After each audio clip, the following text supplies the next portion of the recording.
Hello, everybody, and welcome to this MBL webinar on the subject of litigation funding following the ominous case of Paccar trucks, as it's commonly known.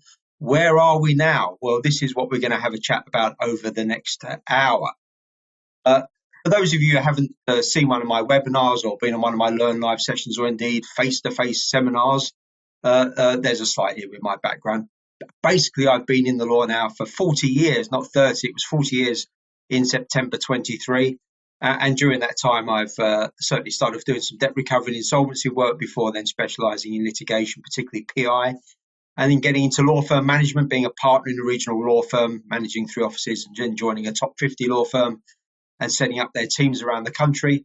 And for the last 8 years, working for a company called Bircher Jennings, basically teaching lawyers how to be more efficient and particularly making more money. And that kind of is something where litigation funding comes in, because if we haven't got the funding in place, how are we going to do the work?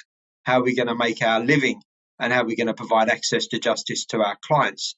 So lots of considerations when it comes to funding. So what are we going to look at over this hour? We're going to have an overview of the decision in the Paccar trucks case, what that decision means, the background for litigation funding arrangements and particularly damages-based agreements, and the consequences in practice for us as practitioners. What the future has in store for us going forward. We thought things were going to be okay, but then we've had a change of government. So all will become clear or unclear, as the case may be, and we'll sum up with some conclusions and a few little snippets at the end.